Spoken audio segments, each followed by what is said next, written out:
this is Patty with the Leather Lady. Today we're going to be talking about a Western saddle, the plate rigging. If you don't know what that is, you're going to find out, and also the different kinds as well as do's and don'ts on how to put one back on. We're going to get started. One thing I am going to mention, I do have this saddle on its horn.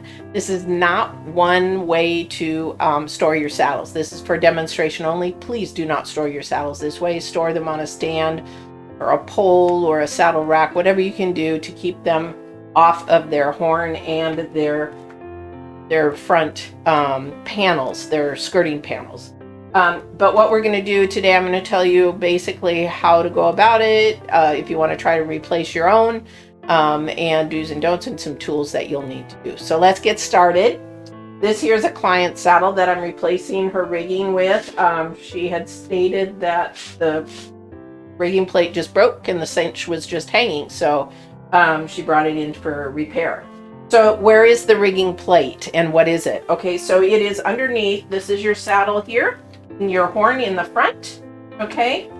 And then if you lift your fenders up, it is right underneath your fender. Okay, so your saddles have two rigging plates, one on each side. One holds your latigo, the other one holds the off billet or your cinch. And there's a lot of stress on these. Now, they should not break. However, I've gotten two in the last couple of months, so I'm not quite sure what's going on here. I did go ahead and pull this one out. I wasn't going to do a video, but decided I was going to do that. But your rigging plates are on the side. All right, so let me turn this a little bit. And I'm going to move the camera in just a little bit so you guys get a little bit of a better view. So the rigging plates are in here. There are usually I say too, depending on the saddle maker and the type of rigging plate it is, it may have 3 holes for the burr and rivet, may have 2. This saddle maker is no longer in business. Champion is no longer in business, so I could not find a new rigging plate for it from them. So I had to reach out to some saddle makers to find one, and I'll show you why later. So each saddle, the plate riggings are specific to a type of saddle. There's like a roper's rigging, there's a, pleasure rigging, that kind of thing. There's pack riggings, those kind of things. So this one here. So again, I took this out for demonstration purposes. So I needed to pull the rigging out. Okay, and I'll show you about how I did that as well. But this is your rigging. This is where it broke, and it is twisted. So this is flat on this side, but if you turn it and look, it's already twisted up. This is definitely twisted. I could not weld that back together. I could, but it won't be as strong. There are some times where you can weld it and it will be just as strong or even stronger, but in this case, I didn't want to take that chance, okay? Riggings are really important because if that cinch were to break and you're at a full gallop or you're doing an exercise or an event, that saddle can just fly right off. You could really get injured. So when you're buying a saddle, don't hesitate to check out that rigging to make sure it is really, really strong. Okay, so, and I'll show you here in a minute the different riggings. So what I did here is I took out the 2 rivets, okay, on each side here, and then I had to split the threads to get the rigging out. Now there's going to be threads up here, there's going to be threads down here, right? So you have to take that and just split it apart and then pull that rigging out. On the other side here, you'll see that the rigging, let me move that over a little bit more, is underneath your sheepskin, okay? See if I can move that a little bit over to the side there. Is underneath your sheepskin. So it's between your 2 skirting panels, and then those rivets are going to come through here. Then you're going to have to restitch that sheepskin back on. So if you've never had a if you don't know how to stitch, there is a video for saddle stitching or just a basic stitch. So, and there's several videos out there, YouTube, and you can see all different kinds to stitch your saddle back up. However, the Leather Lady LLC does have a video for that as well. There is a video also about replacing your burr and rivets and shows you how to replace or take out a rivet and put one back in. So I'm not going to teach you that today. I'm just going to do this saddle. All right. So the next step, what we're going to do is we're going to have to replace this rigging. Okay, so one of the things that you want to be careful about if you're going to try to do this on your own is to watch what type of rigging you're going to purchase. Like I said, there's so many different kinds. Okay, so this is the original broken one, right? So before you do it, I had some riggings in the shop and I thought, oh good, I'll use them. But I couldn't, because this is one of the riggings that is there. And you can see the major difference in it. Okay, so this rigging is definitely not going to fit on this here. So you have to find the rigging that matches it and be really careful, because you can spend a lot of money trying to buy riggings. But this one here, it took a while for me to find, because this is an older saddle. Again, the saddle maker is no longer in business, so you have to find a plate that matches it. So just do some of your research. I was Facebook saddle makers actually helped me out with this one. So I just got this in and we're going to replace that. So this one here pretty much matches this rigging here. Okay. Now this size is a little bit bigger, doesn't matter. I just need to make sure that the holes are in place, in the same place, that we have a very similar size here, because I'm not going to replace the other rigging. You can, and it might be a good idea to replace both riggings at the same time, because then you're going to have that new strength on both sides. However, we're just doing this one. So I'm going to go ahead and take this rigging and replace that with this. All right. So the next step is to make sure it fits before I go to all that work of putting the burr and rivets in, because if I do that and it doesn't fit, we're going to have a little bit of a problem. That means extra work, which I've done to myself quite a few times. So what we're going to do is we're going to slide this rigging into this and make sure that it fits. So you're going to slide it in. You may have to cut a few more threads depending on how tight. I don't want to have to sew any more than I have to. So let me slide this in here. Slide this in here. Make sure that we have a good fit. There we go. And are my holes in place so that I can go ahead and bang the rivets in? Is it thick enough? Is it right in the right place? So yes. Okay, so this is a rigging that we're going to actually want to go ahead and use. So the next step is to place the burr and rivets. Then we're going to go ahead and restitch it, and then we're done. So let's go ahead and get to the getting the burrs in and the rivets in, and I'll show you that next. All right, see you in a minute. All right, so I have the saddle on its backside with pulley showing up. We're going to go ahead and put the rivets in. And I'm going to show you. So what you're going to need is you're going to need some burr and rivet. So this is your burr and rivet. These are copper. This is a longer shaft. They do have them in shorter shafts, longer shafts. This is the size that I used for this project. I did measure it to make sure it fit. So you're going to place the pretty side, the flat side, on the outside. You're going to slide it through the rigging plate. Push down on it. Then you're going to bring this other piece of what do you call it, skirting down, and then you're going to slide that into the hole too. So this one here, I have to move it a little bit, it's a little tight because of the way that the saddle's leaning on the back. Oh.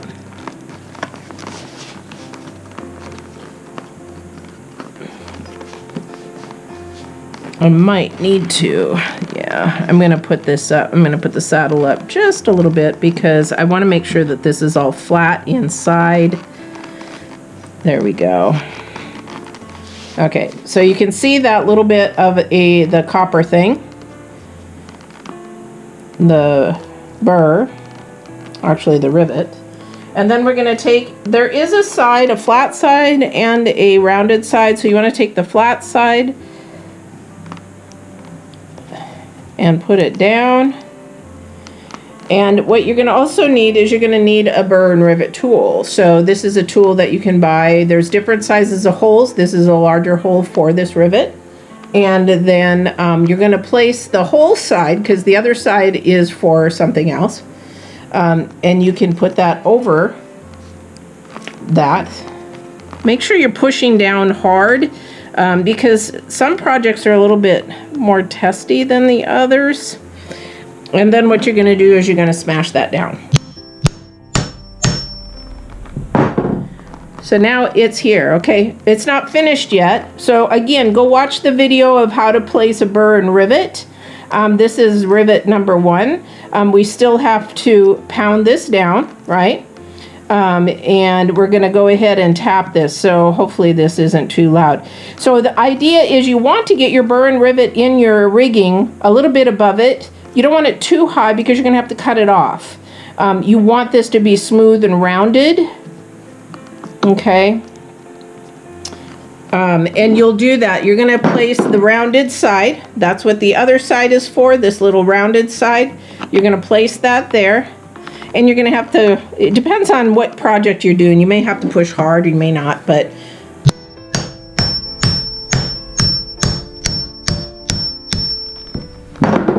so you get a nice rounded little button, okay? So we're going to do that for the other 3. And then we're going to go back and I'll show you how to stitch this up. All right, so I'm going to just go ahead and do 3 more and we'll go from there. See you in a minute. Alrighty now, so we've got all the burr and rivets in. So I'm going to show you those. So we got 1, 2, 3, and 4. This one was a little tight because I didn't open up my threads there very much, but we got them in all nice and shaped and down. So the next step is to re-glue the sheepskin back down so that we can go ahead and re-stitch it. So what we want to do is make sure that we're getting out all the extra threads here, pulling those out. You can, let me see here, if I have a pair of scissors, I've got some regular shears. You want to cut that out. There we go. You want to go ahead and make sure that none of that is in here.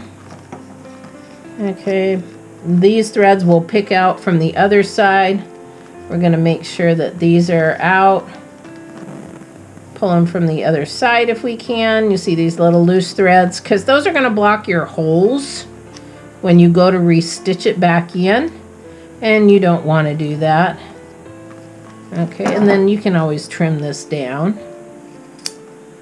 Okay, there we go. Make sure there's nothing there.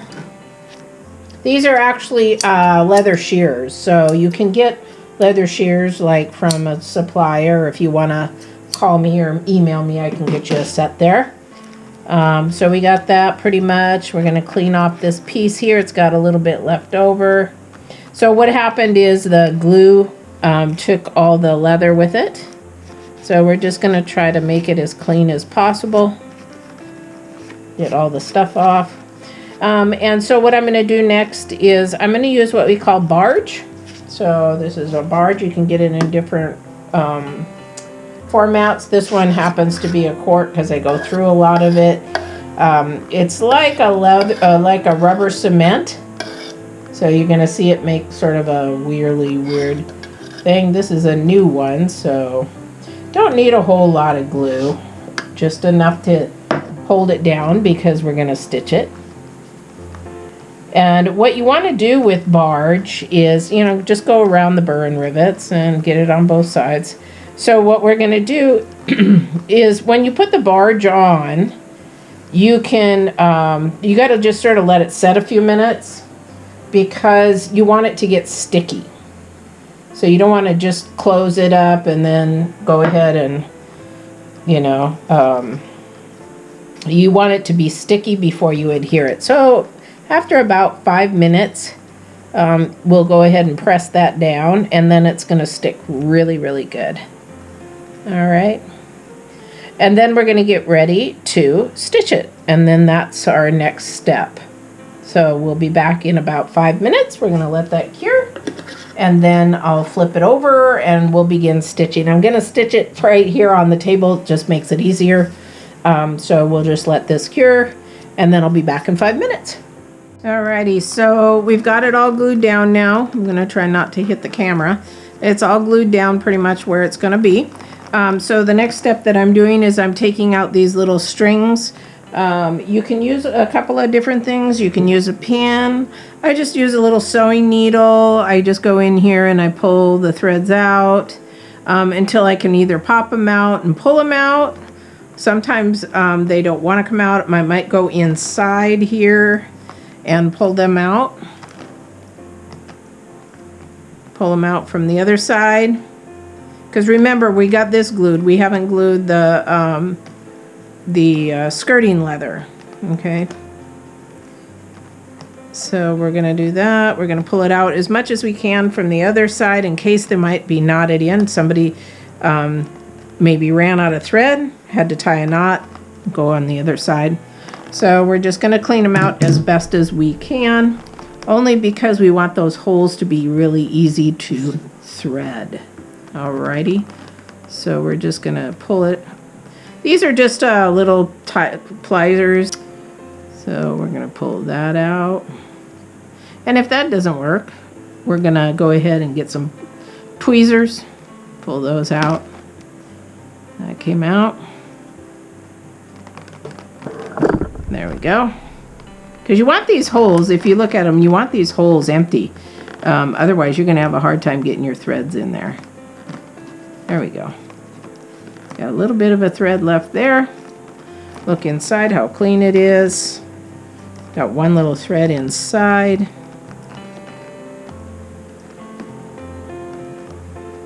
Okay. And then these threads on the other side are empty. I made sure that when we glued this sheepskin down. So our next step is going to be, that's the last thread that I need. Okay, so then we're going to do the same on this other side here. A little bit down here where this is, we'll do that. And then we'll go back there. But I'm just going to show you how we do this here. And then I'll show you a finished product. So there's a couple of things that you can also do. You can use different kinds of threads. So I'm going to be using a wax linen, a brown. Even if this was like white before, I'm going to use brown to match what's going on with the saddle right now. This linen thread, this wax linen thread comes in black and white as well. So you could use that. You could use a nylon thread, just depending on what you want to do. So when we do saddle stitching, we do a 2 needled thread. And then it's just one thread. So I'm going to go ahead and finish these out. The way to finish one of these threads, if you go back and watch the saddle stitching, is you open it up. You just sort of go and you open it up a little bit. Let's see here. Can't see because my eyes are getting tired. But you throw this in the center here. Oops, twist it the opposite way, get those threads loose. Slide it in between there, push that on through. Okay, pull your thread through, and now you're locked in. All right, that's one way to do that. Okay, so then what we're going to do is when we do a basic stitch, again, you can go ahead and watch those videos. You're going to go one side in. See where my first stitch. Where is my first stitch? I think it's here. Is it here?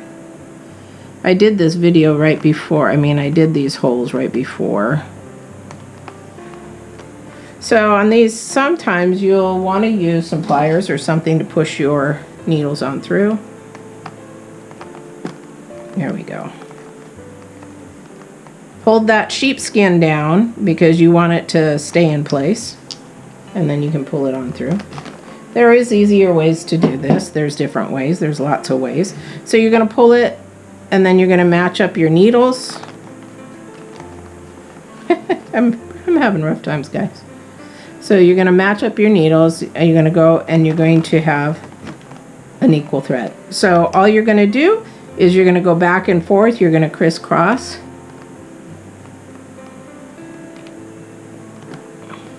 Again. My fingers are tired. My body is tired. There you go.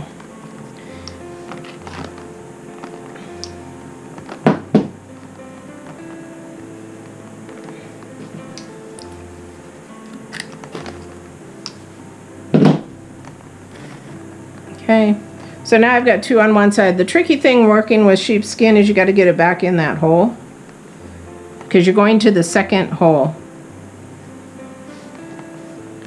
So you're going to go back in that same hole that you were. Again, watch the basic threading video, because my hands are so calloused, and this is a very slow way of doing that. So you're going to pull it taut, and that is going to lock that in, because you're going in on the back side. You're locking that in, and then you're going to just do the same and repeat it through. Again, if you want to know how to do a basic stitch, watch my basic stitch video.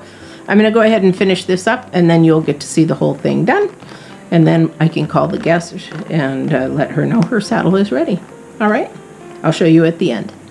All right, so we have it completely done. So we've got the stitching here. The stitching here, you can barely tell it because it's brown thread. It's like they had matched over here. We've got some stitching here. And then, oops, sorry about that. Then we've got the underside, which is all stitched in. Now there is going to be a little bit of a spot where I finish the stitching. You can always pull that fleece up around it. You can also take a little, what do you call it? Box knife and go ahead. But now you've got it completely done. That rigging is ready to go, and the saddle is ready to ride once again. So if you have a plate rigging that you need to have replaced, I would suggest seeing if somebody locally can do it for you. They have the tools, they have the burrs, the rivets. The rigging can be a little bit difficult to order if you don't know what you're ordering, and just have a professional do it. You might be paying a little bit extra, but you're going to have a solid repair.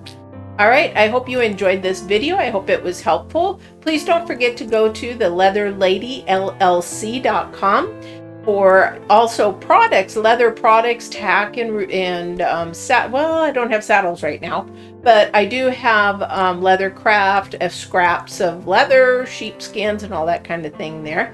So I hope you enjoyed this. Please don't forget to walk in absolute truth and love.